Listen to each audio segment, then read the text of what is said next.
Bonjour à toutes et à tous, bienvenue au cycle de rencontres Territoire et milieu de vie en santé. Aujourd'hui, nous allons rencontrer Marc Schoen, médecin généraliste en centre de santé à Saint-Denis en France. Il a été aussi directeur des services de santé de la ville de Saint-Denis, président de l'Union syndicale des médecins de centres de santé, président de l'Institut Renaudot et membre du secrétariat européen des pratiques de santé communautaire, membre de la conférence régionale de santé et de l'autonomie d'Île-de-France, mais aussi animateur d'un groupe permanent sur les inégalités sociales de santé et d'un collectif santé communautaire des Pays de Loire à Nantes. Marc Schoen est aussi l'auteur du livre Histoire de santé, 30 ans à Saint-Denis. De par sa longue expérience dans la ville de Saint-Denis, Marc Schoen illustre dans ce bel ouvrage comment un engagement municipal réalisé avec la participation des habitants permet de développer des pratiques de santé efficaces ainsi qu'un accès facilité aux services de santé. Nous allons maintenant accueillir Marc Schoen qui va nous faire part de son expérience. Bonjour Marc Schoen. Bonjour, bienvenue. Bienvenue à tous et à toutes. Bonjour à toutes et à tous. Je peux démarrer? Oui. Bien. Laisse la parole. Bonjour à tous les spectateurs virtuels et à distance. Je vais donc vous présenter en 20 minutes 30 ans de vie professionnelle. Donc, je ne vais pas pouvoir entrer dans les détails. D'abord, pourquoi mon livre « Histoire de santé, 30 ans à Saint-Denis » L'idée, c'était de témoigner. C'était aussi de raconter ce que peut faire une ville engagée en santé. Et c'est enfin un plaidoyer pour la promotion de la santé au niveau des villes, qui est une préoccupation que vous avez et que j'ai portée tout mon exercice professionnel. Très vite, vous présentez Saint-Denis, que vous connaissez peut-être, qui est une ville de plus de 100 000 habitants maintenant, qui jouxte Paris au nord, qui a une basilique royale où on enterrait les rois de France, le Stade de France, une grande ville industrielle qui s'est profondément transformée, notamment avec l'arrivée de ce Stade de France, une ville aussi de contraste, avec des quartiers nouveaux sur la zone industrielle qui a disparu et des quartiers de population en grande précarité, avec un taux de chômage des jeunes dramatique et un brassage de dizaines de nationalités différentes. Enfin, un festival de musique renommé. L'originalité, la particularité de Saint-Denis, et c'est important de vous le signaler, c'est que c'est une ville très engagée dans le domaine de la santé et depuis longtemps. La situation d'après la Seconde Guerre mondiale, l'absence de médecins amèneront les élus d'alors à créer ce qu'on appelait la goutte de lait, puis la PMI, puis les dispensaires, enfin un bureau d'hygiène. Pour information aussi pour vous, puisque la situation n'est pas forcément la même qu'en Belgique, en France, les villes de plus de 20 000 habitants avaient obligation, depuis une loi de début du 19e siècle, du 20e siècle, pardon, et jusqu'en 1983, de disposer d'un bureau municipal d'hygiène aux missions qui étaient très larges, d'hygiène des logements, de salubrité publique et de beaucoup d'actions de prévention. J'arrive donc en 1976 dans une commune aux traditions anciennes d'engagement social et sanitaire. Donc, dans le petit temps que nous avons, j'avais envie de me limiter à quelques points qui me paraissent assez significatifs des problématiques que vous avez et que Vanessa m'a présentées. Premier exemple, c'est un travail qui a été mené sur un quartier en difficulté qu'on appelle le quartier du Franc-Moisin et qui était soumis à ce qu'on appelle une rénovation urbaine. Donc, on a profité de cette rénovation urbaine pour envisager de voir ce qu'on pouvait faire dans le champ de la santé. Et on a interrogé les habitants et on leur a demandé c'est quoi la santé. On leur a demandé en particulier, à travers une enquête approfondie, ce qu'on appelle socio-anthropologique, quels sont selon vous les 3 problèmes de santé les plus importants pour vous? Et à 65%, les habitants ont répondu, c'est la qualité de la vie. Et ils nous ont parlé des espaces verts, et ils nous ont parlé de l'éclairage et d'autres questions de leur environnement de vie. Donc, nous, professionnels de santé ou de santé publique, qui interrogions les habitants, eh ben, on a été coincés. On s'est aperçu que finalement, avec nos questions de santé, les gens avaient mieux compris ce qu'était la santé que nous, puisqu'ils en donnaient une définition bien plus globale qu'on pouvait leur donner. D'où la richesse des propositions qui sont ensuite nées du travail avec les habitants. Comment agir en santé dans un quartier? Eh bien, en fait, le travail… Excusez-moi, Oui, j'ai une petite Vanessa. question par rapport à ce travail qui a été fait avec les habitants. Nous, ce qui remonte beaucoup au niveau des communes avec lesquelles on est en contact, c'est la difficulté de pouvoir joindre les habitants, de pouvoir les solliciter, de les faire participer tout justement à ce genre de projet où ils pourraient donner leur avis. Quels ont été les éléments qui ont facilité la participation de ces habitants? Alors,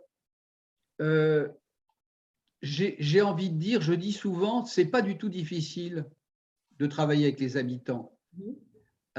Ou plus exactement, à partir du moment où on place la question de la présence des habitants, l'avis des habitants, le besoin des habitants au cœur du projet, à ce moment-là, on ne part pas sur comment on va toucher les habitants, ça devient l'objectif du travail.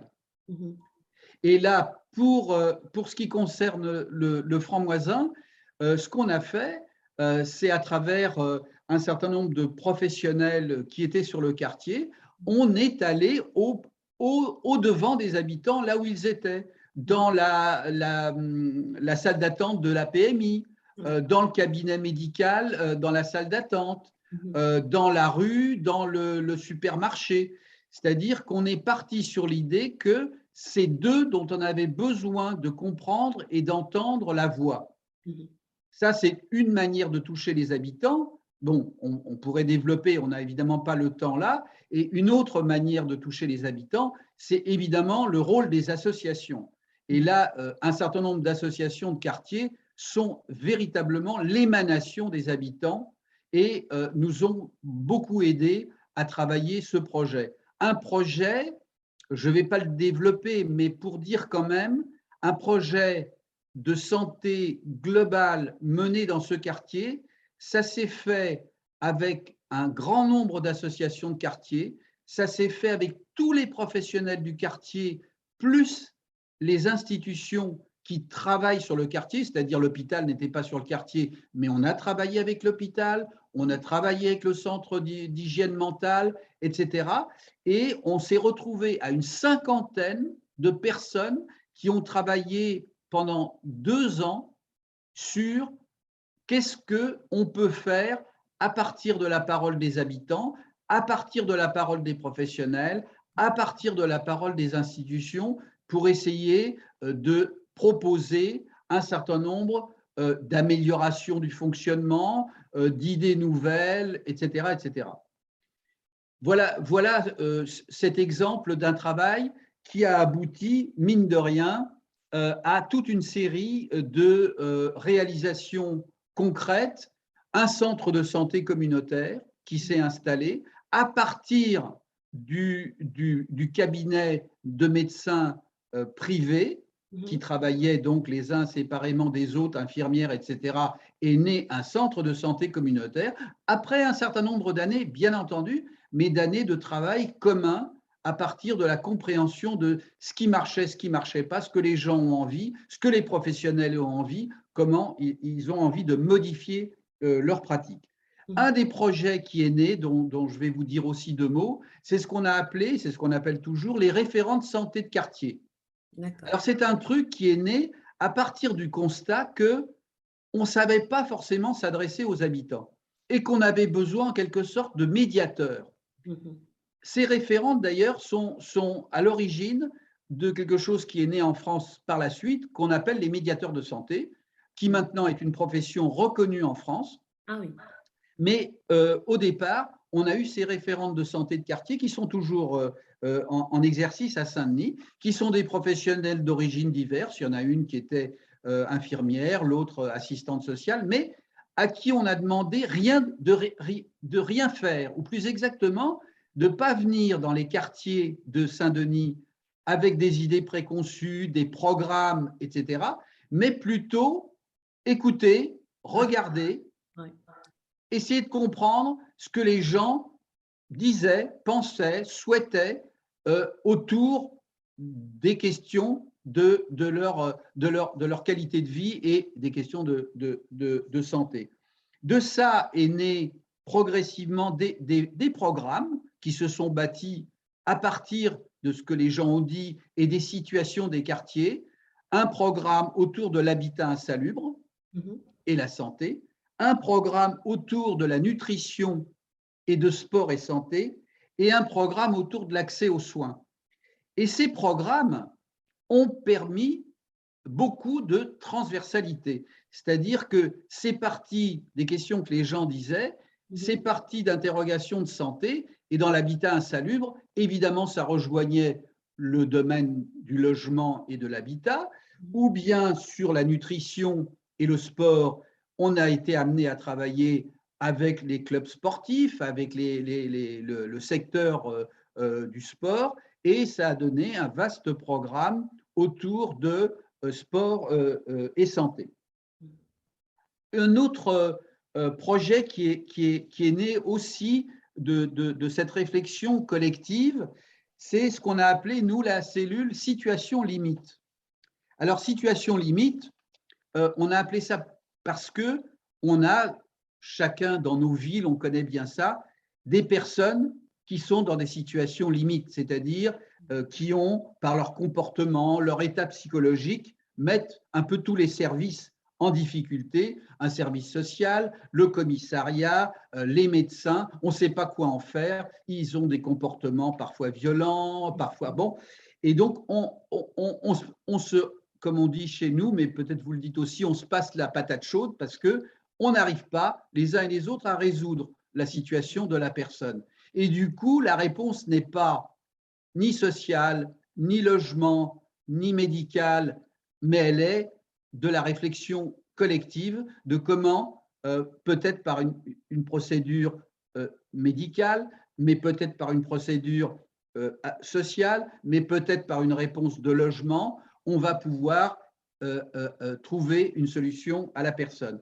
Et ce besoin de confiance, ce besoin de réseau a engendré un groupe qu'on a appelé Situation Limite, qui se réunissait régulièrement et qui réunissait donc travailleurs sociaux, médecins psychiatres, médecins généralistes, l'hôpital, parfois la police, parfois des élus, et réfléchissait à des situations particulières, difficiles, et à rechercher une réponse née d'une confrontation collective.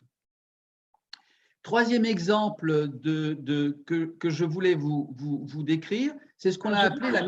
Pardon, excusez-moi Vanessa. Oui, j'aurais une petite question par rapport à Bien ce sûr. groupe, ce réseau, donc, qui est assez intersectoriel, qui a été mis en place. Donc, j'imagine que ça a dû demander énormément de travail au niveau de la coordination. Et je voulais savoir qu'est-ce qui a vraiment aidé, facilité la communication et les échanges, parce que ce sont des profils qui sont différents, qui n'ont pas le même langage, les mêmes modes opératoires. Et on sait que l'intersectorialité, c'est quelque chose qui pose souvent problème. Et donc, si vous pouvez nous en dire un peu plus à ce propos de ce groupe. Oui, alors là, je vais utiliser le mot de temps, du temps, et le temps long. C'est-à-dire que c'est vrai que c'est ce que je vous raconte, compte tenu du temps dont je dispose aussi, j'abrège évidemment, mais ça a été une longue, comment je pourrais dire, presque un apprivoisement, bon, c'est-à-dire on s'est apprivoisé les uns les autres, on a fait connaissance, Oui. on a mieux compris ce que faisait l'un, ce que faisait l'autre, à travers des multiples réunions, notamment à partir de ce travail très approfondi qu'on a mené sur ce quartier.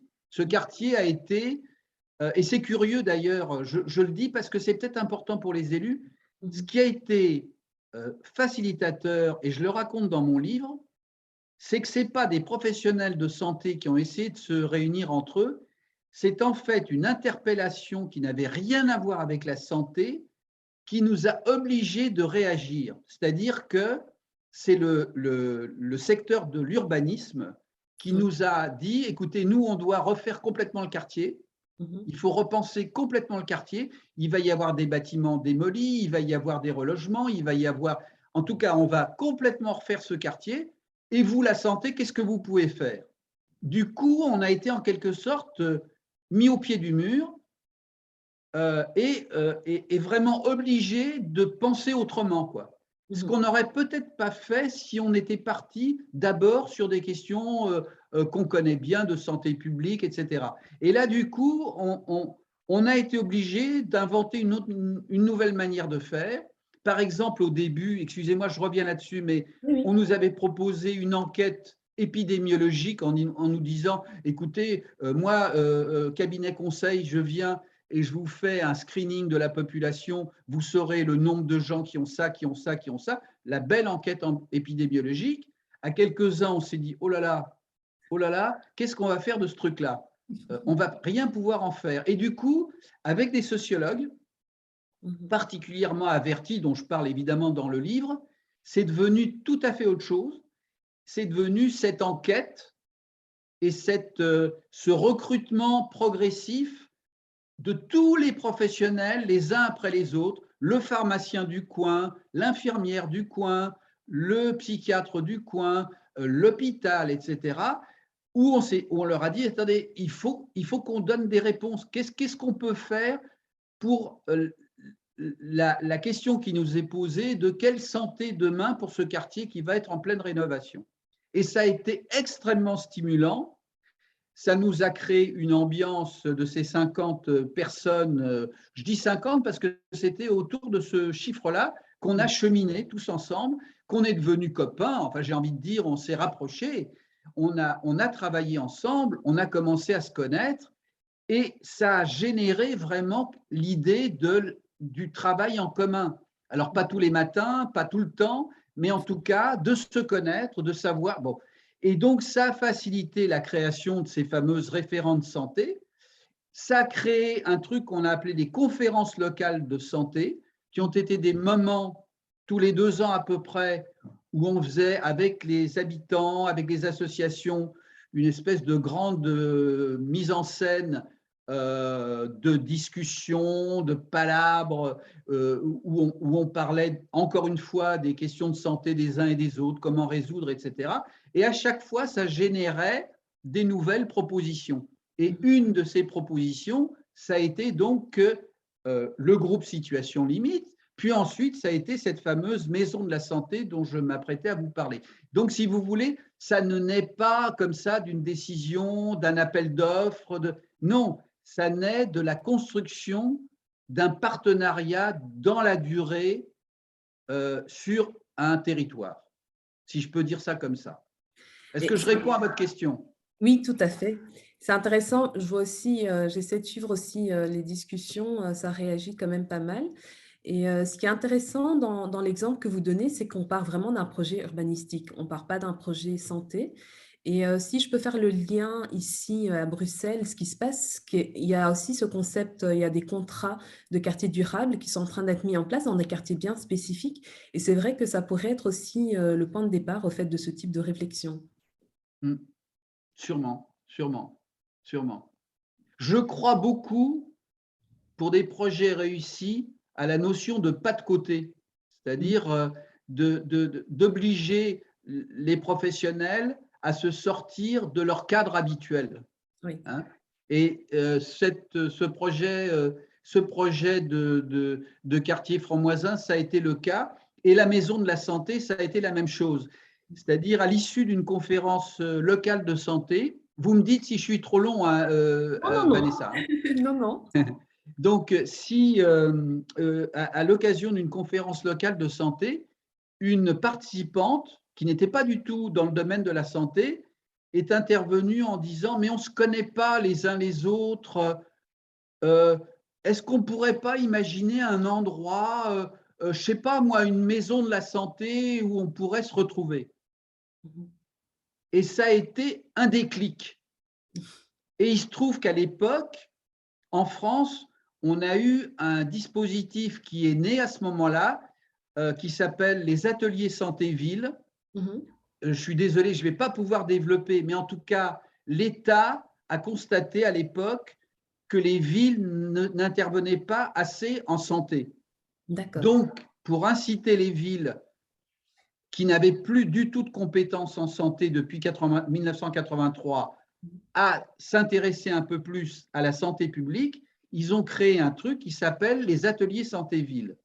Et donc, nous, on s'est dit, ah, il y a des sous à prendre, c'est un dispositif que l'État propose, si on profitait de cette aubaine pour réaliser notre projet de maison de la santé. Et donc, la maison de la santé, c'était quoi? C'était un lieu où on voulait pouvoir tous se retrouver, avec l'idée que ce serait un lieu genre syndicat d'initiative, vous voyez, office du tourisme pour les habitants, c'est-à-dire les habitants, nouveaux habitants ou habitants pouvaient venir et devant un secrétariat dire leurs difficultés de trouver un médecin ou poser une question, etc., pour être dirigés. Ça, c'était l'idée côté habitant.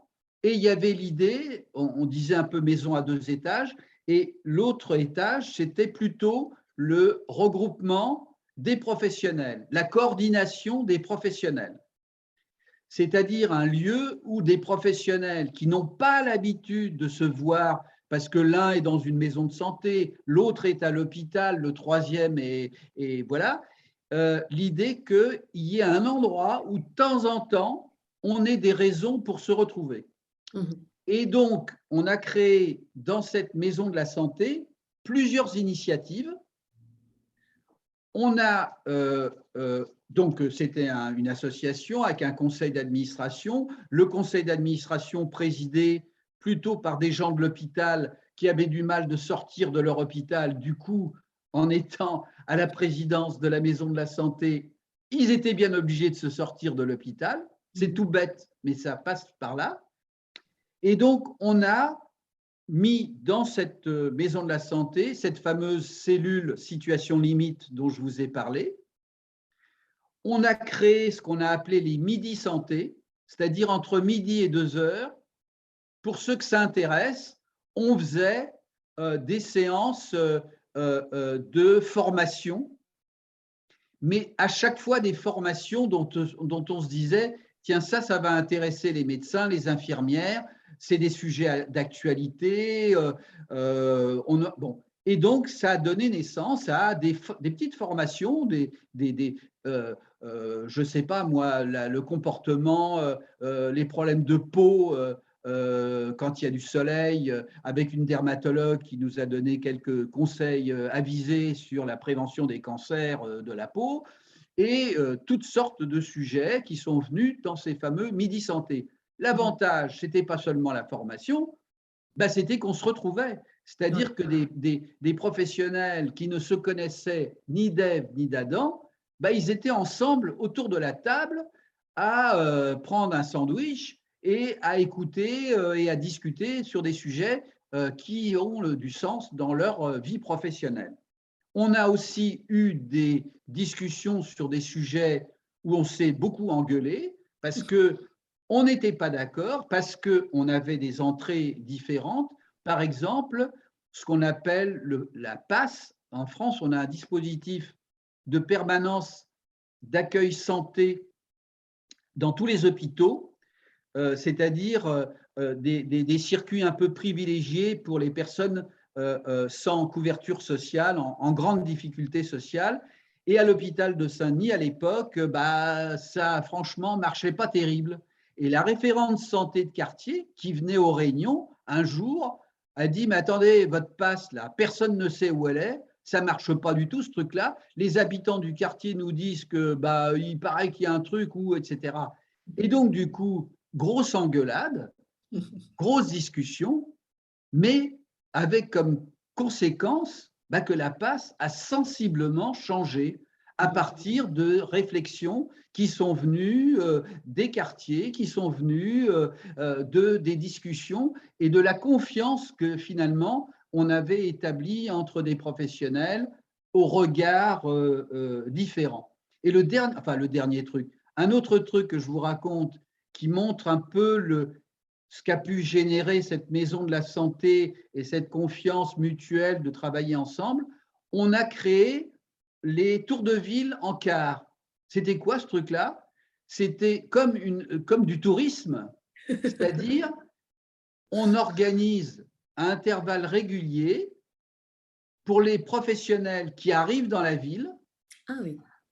pour leur faire connaître la ville, mais aussi bien les lieux de santé que la basilique, que le musée, etc., avec un accompagnateur, de temps en temps même un élu municipal, pour leur montrer la ville et terminer avec un petit briefing, quoi. Hein, voilà. Et ça, pour donner envie aux professionnels de pas seulement être dans leur cabinet et dans leur lieu, mais de comprendre un peu que c'est une ville avec des partenariats, avec des gens qui sont prêts à travailler avec eux, etc., etc. Voilà un peu ce qu'a été et ce qu'est. Alors, je ne peux plus vous dire exactement comment ça fonctionne aujourd'hui parce que j'ai pris quelques distances, mais c'était ça, la maison de la santé, cette idée de coopération, collaboration, rapprochement, confiance entre des professionnels d'exercice et de lieux différents. Donc, si je comprends bien, cette maison de santé, c'était vraiment un lieu de rencontre pour ces différents professionnels et c'est un lieu qui favorisait vraiment la communication, l'échange pour essayer d'aller vers cet objectif commun. Oui. Et très important, alors je ne sais pas si c'est la même situation que chez vous que chez nous, mais il y avait un vrai problème, comment dirais-je, de terrain neutre. Mm. C'est-à-dire, l'hôpital nous avait dit oh ben, on vous prête des locaux, vous pouvez venir chez nous. Et on a dit non. La mairie a dit on peut vous prêter une salle. On a dit non. En tout cas, à l'origine. Et moi, j'ai beaucoup insisté là-dessus parce que ça me paraissait, si vous voulez, au point de vue stratégique, au point de vue fonctionnement de nos mentalités, chacun dans son domaine, enfin dans son lieu propre, de sortir. La première fois, le chef de service de l'hôpital est sorti et il est arrivé en blouse blanche dans la maison de la santé, au cœur de la ville. Ça a été un choc, quoi. C'était très rigolo, quoi, de voir ce médecin qui avait même du mal à enlever sa blouse dans la ville, quoi. Il était obligé de venir avec sa blouse, mais en même temps, il est sorti de l'hôpital. Bon, ça a créé un vrai choc, c'est-à-dire qu'on a compris que ce lieu était un lieu où on pouvait enlever un peu, excusez-moi, nos habits et être ensemble. C'est la maison de la santé, notre maison commune. C'est ni l'hôpital, ni la clinique psychiatrique, ni le cabinet médical libéral. Non, non, c'est la maison de la santé de nous tous, avec chacun, évidemment, nos origines qu'on ne négative pas, bien entendu. Hein, voilà. Et ce qui est intéressant dans ce que vous dites, c'est que c'est vraiment de détacher cette vision qu'on pourrait avoir de la santé de l'hôpital. Parce que c'est vrai que quand de manière, on a quand même cette pensée, c'est que quand on parle de santé, tout de suite, on fait le lien vers l'hôpital. Et donc, c'est ça qui est intéressant aussi dans cet exemple que vous donnez, c'est qu'on détache vraiment ce terme santé de l'hôpital et on se rend compte que, ben, il y a plusieurs professionnels, plusieurs personnes qui peuvent vraiment interagir pour pouvoir amener cette santé auprès des habitants. Absolument. Alors, peut-être pour rester dans le respect du temps, j'aimerais venir sur la partie, disons, sans doute, et la plus intéressante et la plus compliquée. c'est-à-dire celle, justement, Vanessa, de l'intersectorialité, de l'approche globale. Hein. J'ai eu la chance d'être dans une ville à la fois engagée en santé et pendant un temps avec un maire qui avait, lui, bien compris ce qu'était la promotion de la santé. On l'avait même emmené à un colloque international à Montréal où il était intervenu en disant « moi, promoteur de santé ». Donc, évidemment, c'est intéressant. En plus, on a bénéficié de l'adhésion au réseau Ville Santé. Saint-Denis a été à l'origine avec la ville de Rennes, la première ville après Rennes à se lancer dans le projet Ville Santé. Donc, on a vraiment touché de près ce projet de l'Organisation mondiale de la santé, extrêmement intéressant par ses objectifs, qui sont vraiment des objectifs de dire que la ville peut jouer un rôle majeur pour l'amélioration de la santé des habitants si cette ville n'est pas que sur la santé publique, mais bien sur les déterminants de la santé, que le collectif d'élus est un collectif qui travaille sur les impacts de santé, travaille ensemble autour de la promotion de la santé, et même chose des différents secteurs. On a à un moment donné d'ailleurs candidaté pour être ville européenne, ville santé. On ne l'a pas été, mais ça, ce n'est pas le problème. Mais c'est que surtout, à ce moment-là, quand on a fait comment dirais-je, le dossier de candidature, on a demandé à toutes les directions municipales de dire ce qu'elles apportaient pour l'amélioration de la vie des gens. Et du coup, ça a obligé le secteur de l'urbanisme, le secteur du social, le secteur du sport, etc., à réfléchir autrement et avec une vision qui était donc plutôt celle de ville santé. Autre élément très important quand une ville s'engage en santé, et j'ai eu cette chance à Saint-Denis, c'est que dans le programme municipal, c'est-à-dire celui qui va faire voter les électeurs, il y a une partie consacrée au projet de santé et comment la municipalité présente dans son programme le programme santé. Enfin, le bureau municipal, normalement, est par définition, si vous voulez, une instance intersectorielle, par définition, puisque tous les secteurs sont représentés. Mais j'ai quand même envie de vous dire là que je présente les choses de façon plutôt positive, mais en même temps, je pense qu'il faut dire aussi ce qui n'est pas si simple et qui montre les limites.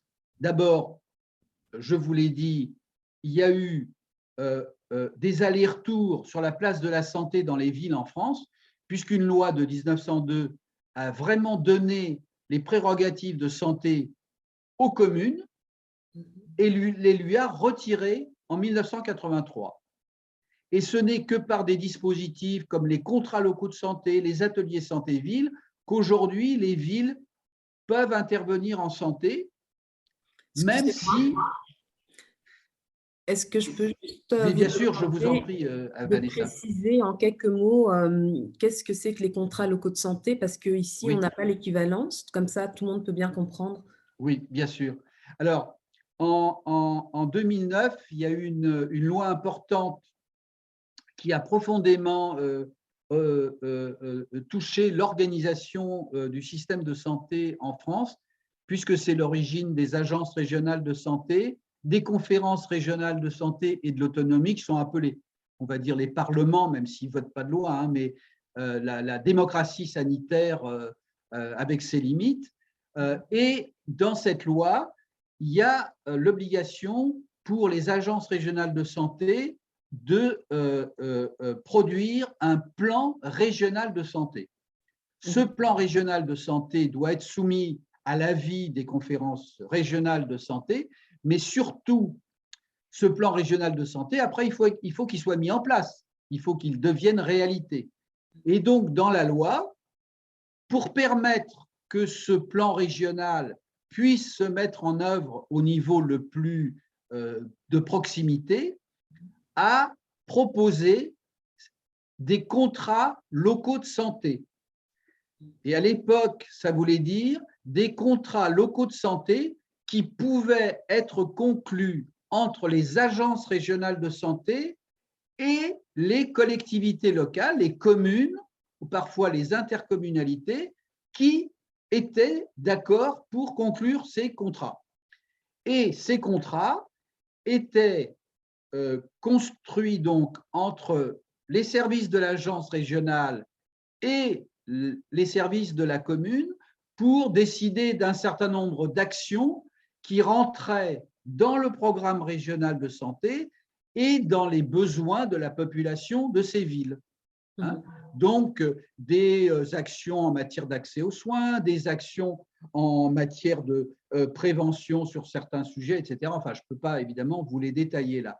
Et ces contrats locaux de santé se sont vraiment développés en France, ont permis pour beaucoup de villes qui n'avaient pas de service de santé, qui n'avaient pas de politique de santé, de finalement s'engager, parfois peu, mais parfois beaucoup, sur toutes sortes d'actions de santé. Ça a permis aussi de former des professionnels qu'on appelle les coordonnateurs des contrats locaux de santé, qui sont devenus donc des professionnels dont la mission était de coordonner les compétences qu'il y avait sur le territoire, de faire travailler ensemble l'hôpital et médecins libéraux, de faire travailler… Voilà. Donc, ça a donné ce dispositif de collaboration pour répondre mieux aux objectifs de ces contrats locaux de santé. Derrière, ça ne venait pas de la loi de 2009, sont sortis d'autres dispositifs que j'ai quand même envie de vous citer parce que ça procède des mêmes préoccupations. C'est les conseils locaux de santé mentale qui sont en quelque sorte la suite de ce que je vous ai raconté sur le groupe Situation Limite, c'est-à-dire que l'État, enfin c'est parti du centre collaborateur du nord de la France en santé mentale qui a inventé ce concept de conseil local de santé mentale. C'est la même idée, c'est-à-dire c'est sur des problèmes plutôt de santé mentale, enfin surtout ou uniquement de santé mentale, mais pas de psychiatrie, de santé mentale au sens large, de santé mentale, de permettre aux psychiatres, aux médecins, aux infirmières, aux services sociaux, aux associations de malades mentaux de se retrouver pour améliorer les réponses en santé mentale sur le territoire.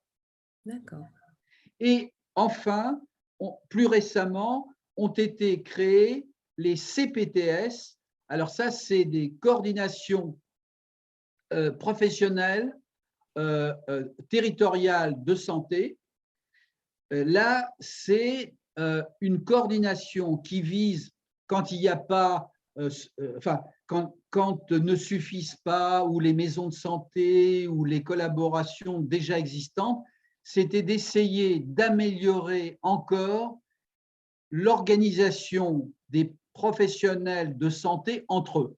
Comment on fait mieux le lien, la coordination entre l'hôpital, la médecine de ville, les maisons de santé et centres de santé, les cabinets isolés, etc., de professionnels qui n'ont pas forcément l'habitude de travailler ensemble et dont on a besoin qu'ils travaillent ensemble pour répondre à un certain nombre d'objectifs fixés par le plan régional de santé. C'est ce qu'on appelle les CPTS. Voilà un peu les dispositifs différents qui existent pour viser à chaque fois à améliorer la coordination, la pertinence de l'organisation des soins et de la prévention sur un territoire. Alors, j'ai quand même envie de… j'ai 2 minutes encore pour terminer? Oui, allez-y. Oui, parce qu'il y a peut-être encore des questions et des échanges, donc je voudrais laisser… Non, allez-y.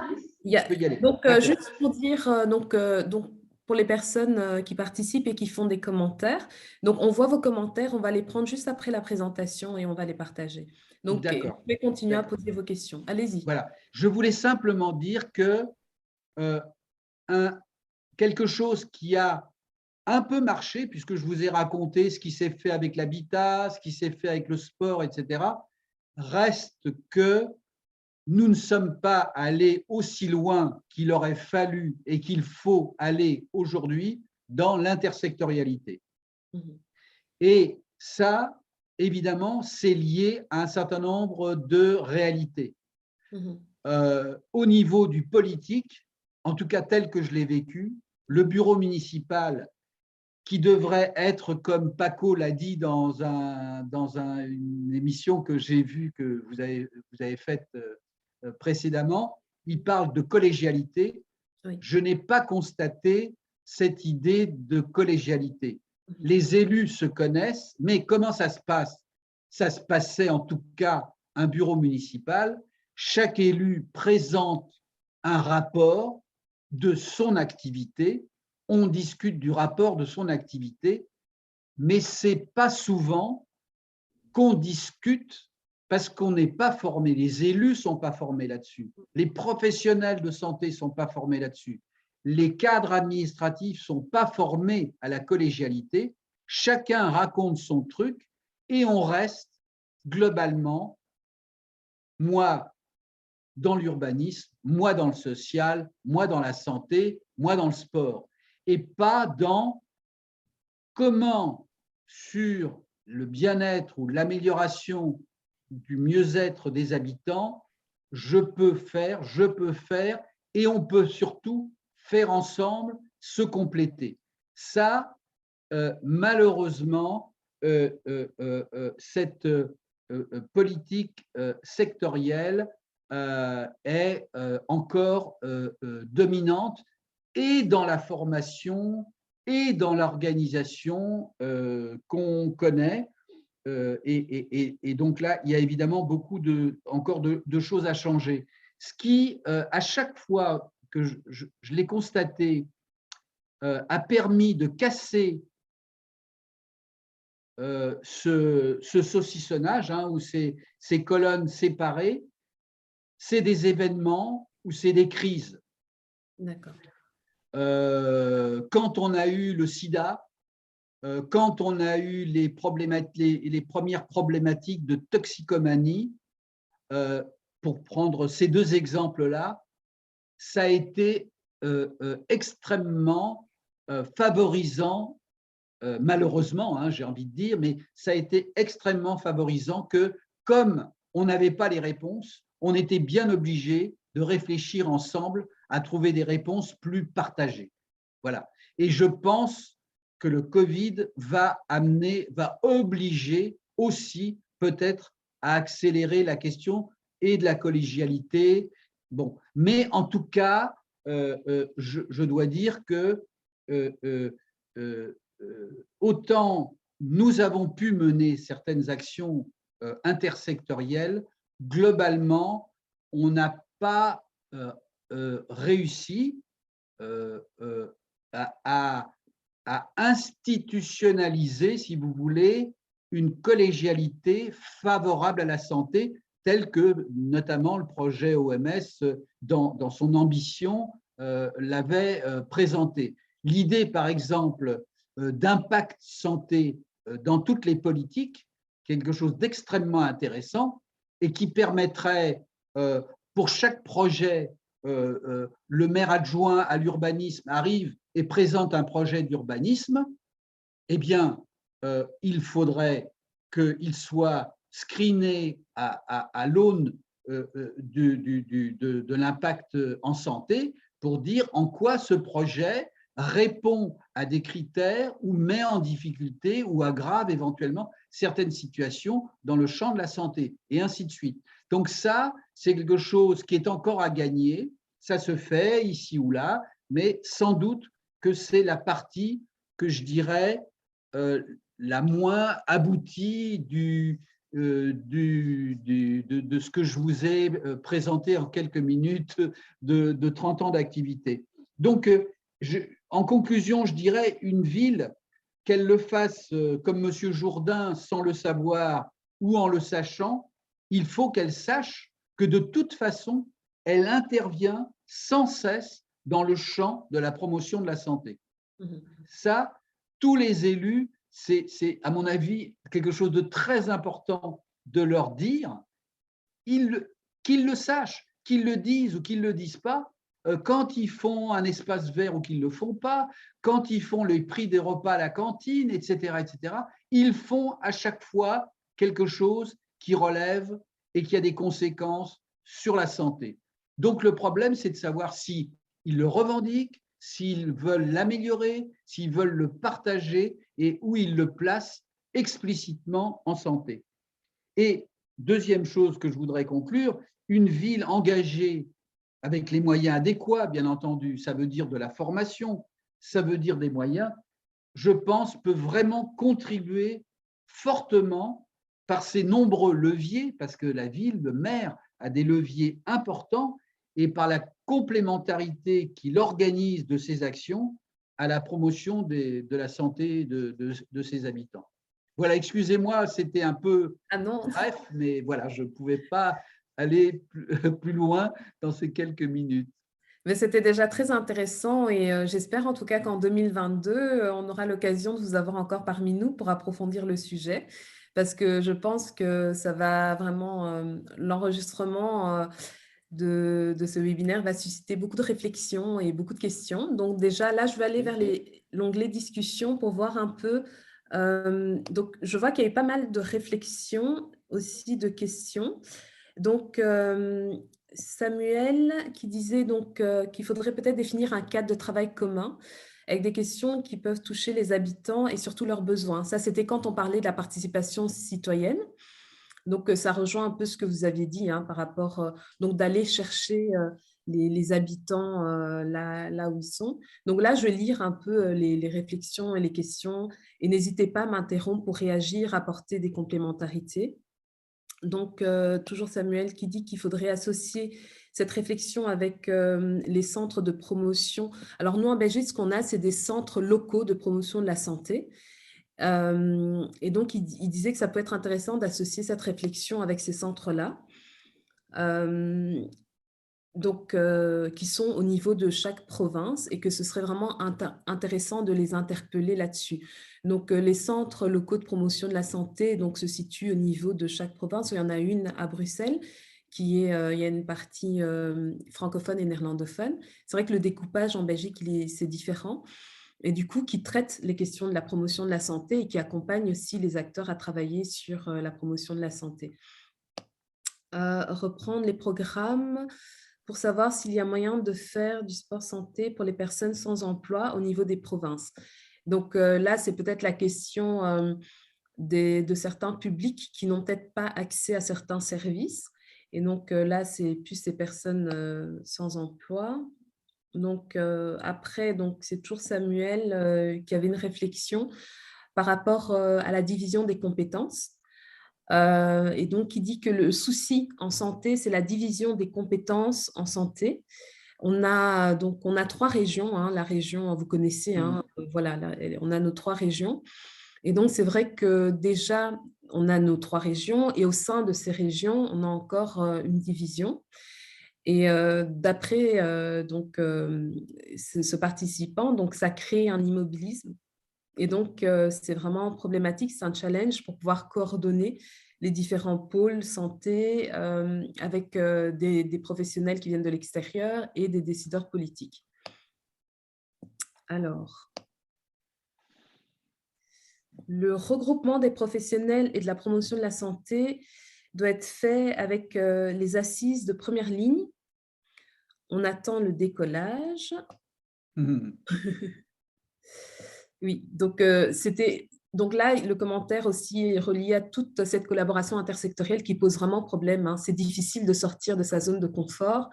Et donc là, c'est vraiment le commentaire qui rejoint un peu ce que vous avez dit, c'est qu'il faut beaucoup de temps pour créer des liens entre les personnes afin de créer de l'efficacité sur la création d'un ou des projets sur une ville, sur des provinces. Le souci, c'est de trouver un leader, une vision, un plan défini. Et c'est déjà très difficile.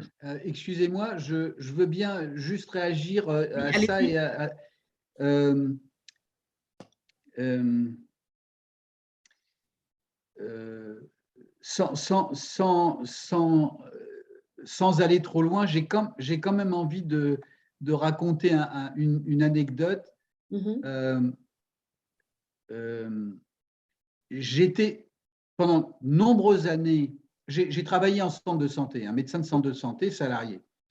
Et en France, il y avait une certaine, euh, comment dirais-je, non pas agressivité, mais en tout cas opposition entre la médecine salariée et la médecine libérale privée. D'accord? Bon, c'est une tradition, c'est une réalité. Bon, voilà.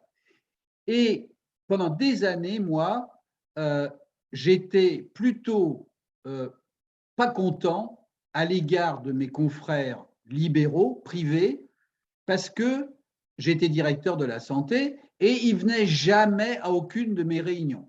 mhm, D'accord? mhm, J'ai vieilli, donc j'ai un petit peu réfléchi autrement au fil du temps en me disant que j'avais été complètement con de leur en vouloir de ne pas venir, dans la mesure où chaque fois, je faisais des réunions à 14 heures ou à 17 heures, à des heures où eux sont en consultation, ou bien des réunions qui ne les intéressaient absolument pas, eux. Et pourquoi je vous dis ça? C'est que souvent, on dit c'est difficile de toucher les gens, c'est difficile de réunir, etc. Mais quand on commence à se dire, mais attends, est-ce qu'il ne faut pas se poser la question du sens des choses? mhm, C'est-à-dire, pourquoi les gens viendraient? Pourquoi ils ne viennent pas? Qu'est-ce qui les inciterait à venir? À ce moment-là, on modifie souvent notre stratégie. mhm, Et je m'excuse, mais chez nous, par exemple, les médecins privés, leur problème, c'était que chaque fois qu'ils stationnaient avec leur voiture, quand ils faisaient des visites chez leurs patients, ils avaient droit à une contravention. Qu'est-ce que vous voulez que je vous dise? C'était leur préoccupation. Alors, ou bien on dit ils ont des préoccupations qui ne nous intéressent pas en promotion de la santé et santé publique, ou on se dit il faudrait qu'on s'occupe de cette question de contravention et de stationnement des médecins libéraux. mhm. Et à ce moment-là, peut-être qu'on peut commencer à parler avec eux. Je, je suis désolé, hein, en si peu de temps, de prendre cet exemple-là, mais pour moi, il est quand même assez fondamental, mine de rien. C'est-à-dire que le partenariat ne se décrète pas, la confiance mutuelle ne se décrète pas, elle se construit et elle se construit sur du sens, sur des valeurs, évidemment après sur des conditions, hein, ça, bien entendu, mais ça me paraît vraiment des choses tout à fait importantes. Alors, sur la question, quelqu'un a évoqué la question de la participation des gens. Je ne me suis pas permis, bien que ce soit un axe de travail essentiel de ma carrière, c'est la santé communautaire. Je pense que vous en savez quelque chose aussi bien que moi ici. C'est quand même avec les démarches communautaires et les outils que vous devez avoir aussi à Sacopar, etc., plein d'outils qui existent aussi pour voir comment on travaille avec les habitants et des habitants de situations les plus diverses. Et dernière chose que j'avais envie de dire, moi j'ai été toujours favorable, je ne sais pas si ça se fait actuellement, mais à des collaborations internationales. C'est-à-dire, je me dis, ce que nous faisons ici en France, ce que vous faites en Belgique, des deux côtés, c'est sûrement intéressant. Comment se fait-il qu'on n'est pas plus souvent en contact pour regarder de part et d'autre ce qu'on fait et apprendre les uns des autres? Enfin, je ferme la parenthèse, mais ça me paraît quand même une vraie question. Mais oui, je suis tout à fait d'accord avec vous et je pense que c'est pour ça aussi qu'on initie ces rencontres pour voir aussi ce qui se passe et comment on peut échanger et apprendre et avancer ensemble. Alors, donc il y a un des participants qui demandait si c'était possible de transmettre le plan régional de santé qui est intéressé de voir un peu comment ça se construit. Donc, on, on a noté votre adresse mail. Je ne sais pas si vous avez accès à ces plans, on sait les Ah trouver. ben, vous y avez tous accès, hein. Ok, d'accord. Vous allez simplement, Sur l'ARS?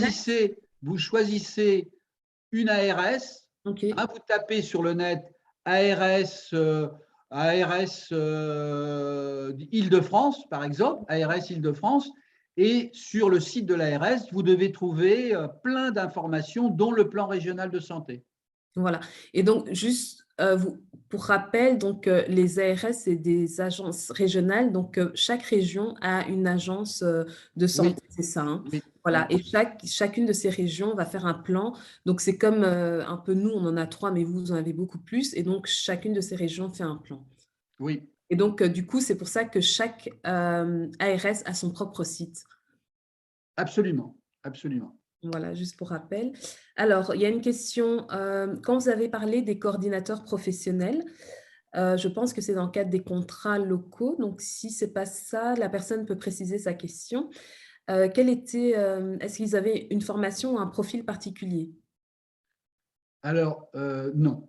Alors, on a eu des coordonnateurs qui étaient des anciens maîtres, enfin, qui étaient maîtres nageurs de formation, qui étaient infirmiers, qui étaient travailleurs sociaux, enfin, le recrutement a été extrêmement divers et à partir de leur intérêt pour le poste, c'est des formations dont ils ont bénéficié de différents endroits. L'Institut Renaudot, par exemple, j'en parle tout simplement parce qu'on l'a fait et que j'ai connu cette expérience, mais d'autres associations, d'autres lieux ont formé les coordinateurs santé.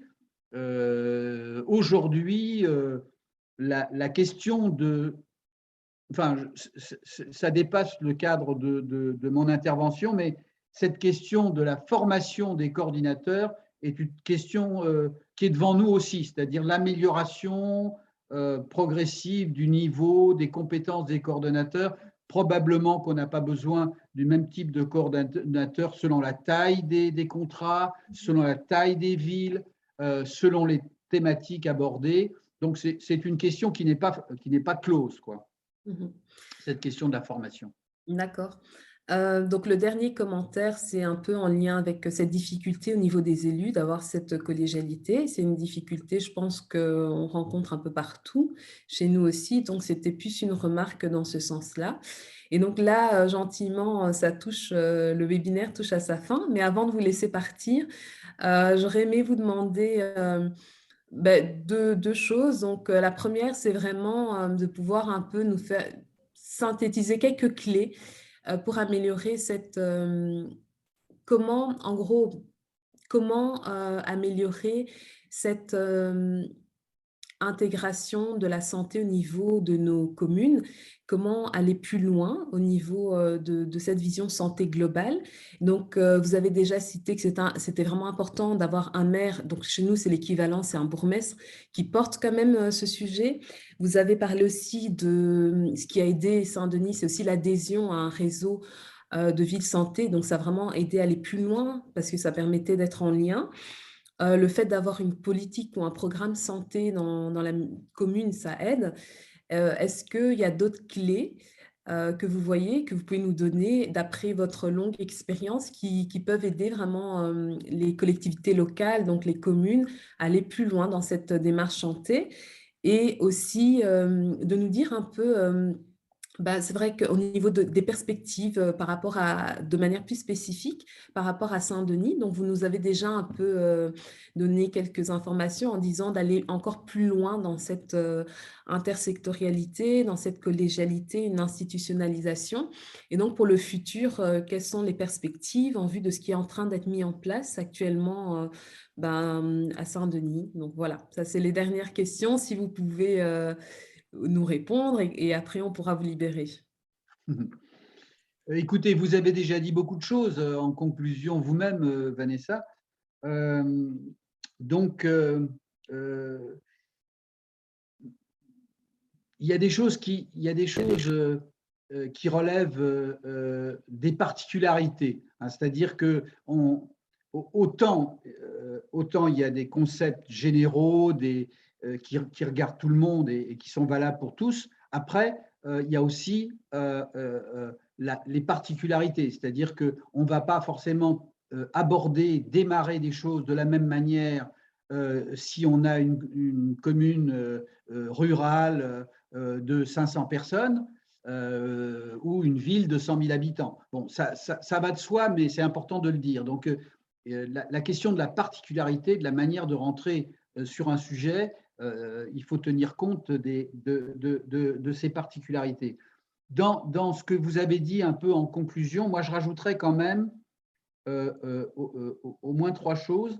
Vous avez dit ville santé, vous avez dit, enfin, je ne vais pas les reprendre, mais vous n'avez pas dit, et je pense qu'aujourd'hui, c'est quelque chose de très important pour les élus, pour les professionnels, c'est cette notion d'impact en santé.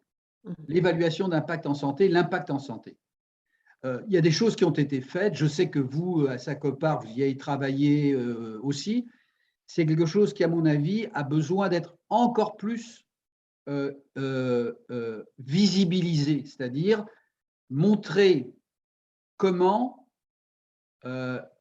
chaque chose que fait une ville a un impact en santé, qu'elle le sache ou qu'elle ne le sache pas. Donc, encore faut-il, enfin, il vaut mieux le savoir que de ne pas le savoir. Hein. C'est-à-dire que quand on construit un bâtiment, quand on décide d'une politique d'alimentation des élèves des écoles, etc., etc., pour chacune des actions que va décider un maire, il y a des conséquences en santé bien-être. Et donc ça, à mon avis, il faut le mettre dans la corbeille de comment améliorer les choses. Après, il y a une question qui est toujours difficile il me semble, qui est souvent difficile dans la santé, c'est qu'à la différence, j'ai envie de dire, de la culture où on fait des spectacles ou de l'habitat où on construit des maisons, dans la santé, on est souvent dans le conseil, les interdictions, ou en tout cas les conseils de ne pas faire, ou dans des conseils qui vont être utiles 20 ans plus tard. Hein, quand on dit de ne pas fumer, ça n'a aucun effet quand on vous le dit. Ça va avoir des effets plus tard. Donc, c'est vrai que des élus qui sont dans la contrainte du faire dans un mandat qui est limité dans le temps, quand on leur parle de mesures de santé qui ont des effets pour les enfants, mais quand ils seront adultes, etc., ce n'est pas forcément enthousiasmant, ce n'est pas forcément preneur. D'accord? Et autre chose que vous n'avez pas dit, mais qui allait de soi, mais que je rajoute, c'est la formation. C'est la formation. Je crois beaucoup à ce que Paco l'a dit aussi, et je le rejoins et je l'ai toujours pensé.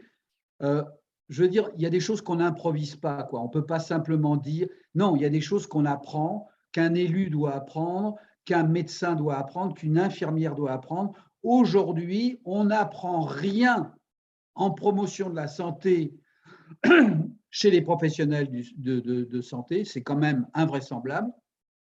Et on n'apprend rien en santé, souvent, du côté des élus ou de l'administration.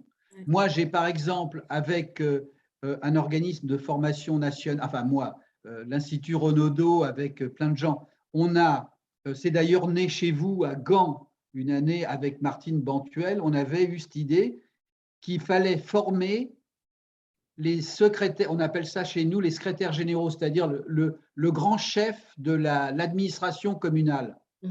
Parce qu'on n'en parle jamais de celui-là. Je ne sais pas comment c'est chez vous. Vous avez le bourgmestre, je suppose qu'il travaille avec quelqu'un. Oui. Bon, celui-là ou celle-là, il faut les former. Parce que ceux-là, ils sont essentiels dans le fonctionnement de toute l'administration.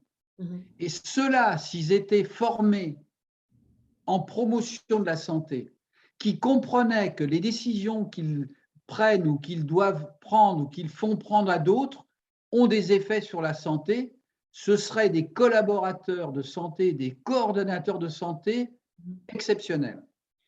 Ah, par rapport à ce que vous dites, il y a quelqu'un, un des participants, qui dit oui, qu'il est tout à fait d'accord avec vous par rapport à la formation des secrétaires médicales et il dit aussi le comité de direction dans les administrations, donc vraiment les cadres administratifs au niveau communal. Oui, oui, oui. Oui, allez-y, je vous en prie. Voilà. Non, écoutez, évidemment, il y a sûrement 1000 choses que j'ai oubliées qui sont à dire, mais bon, volontiers d'en reparler Et en à termes de l'occasion. perspective, Mhm. En et en tout cas, termes merci de m'avoir permis cette présentation, même dans des conditions qui, évidemment, sont pas aussi enthousiastes que quand on est avec les gens, quoi, hein, vraiment. oui. Et en termes de perspective, est-ce que vous pouvez dire un dernier mot? Écoutez, c'est compliqué. C'est Et- compliqué. C'est compliqué. Oui, j'ai envie de dire c'est compliqué. Euh, on- on- euh, Beaucoup de choses se sont passées pendant la crise Covid. Mhm. Beaucoup de choses se sont passées, alors évidemment avant, mais aussi pendant la crise Covid. Euh, je pense qu'on est dans une, comment dire, non, c'est compliqué parce que il y a tout à la fois des possibles, Mhm. des possibles. La question est de savoir qui va s'en emparer. Mhm. Chez nous, par exemple, euh, enfin, pardon, chez vous, vous avez les maisons médicales, d'accord? Oui. Vous connaissez bien les maisons médicales. Mhm. Chez nous, c'était impensable il y a encore quelques années. C'était impensable. Mhm. Maintenant, on en a des centaines en France. Mhm. Ça a explosé comme des champignons. C'est quand même quelque chose de nouveau qui modifie considérablement la pratique médicale en France. Donc ça, c'est quelque chose de très positif. Oui.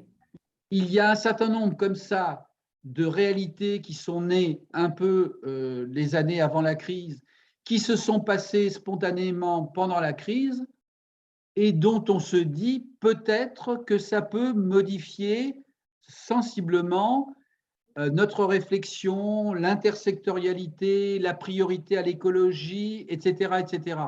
Mais il y a des forces contraires qui existent aussi. Mhm. Et on ne peut pas les nier. Mhm. Bon, c'est la vie politique, c'est la vie sociale, etc. Qu'est-ce qui sortira de tout ça? Est-ce que c'est des avancées significatives dans l'implication des habitants, dans la collaboration? Bon, je peux difficilement vous dire quels seront les chemins. Il y en aura sûrement dans tous les sens, mais c'est à nous tous peut-être de pousser dans les bonnes directions, dans celles auxquelles on croit, de la démarche communautaire, du partenariat, de la démocratie, de la solidarité, de l'écologie. Je peux pas dire autre chose en conclusion que des vœux et des choses possibles, mais aussi de la prudence, parce que il y a des forces contraires. Je ne sais pas chez vous, mais en France, il y a des forces contraires à tout ça, hein. Et donc, on verra comment tout ça se passera dans les temps à venir. Ben, un grand merci. Malheureusement, on doit mettre fin au webinaire, même si on aurait voulu continuer à échanger tellement le sujet est passionnant C'est et passionnant. tellement votre expérience aussi est riche. Et on espère en tout cas qu'en 2022, on aura l'opportunité de réitérer cette collaboration pour pouvoir aller encore plus loin dans ce qu'on a déjà commencé. Et merci à tous les participants. Merci aussi à Samuel qui a énormément participé, qui a trouvé les liens du plan régional et qui les a mis. Et ben Merci voilà. beaucoup, voilà, c'est super. En tout Merci à vous cas, tous. Merci à vous tous. Merci. voilà, donc on va mettre fin à ce cycle de rencontres qui sera le dernier pour cette année et on reprendra l'année prochaine en 2022 et on vous informera. Donc, ce webinaire a été enregistré et donc on va pouvoir vous le communiquer dès que le montage sera terminé. OK. Bonne fête de fin d'année. Merci. Oui, bonne fête à vous aussi. Au revoir. Au revoir.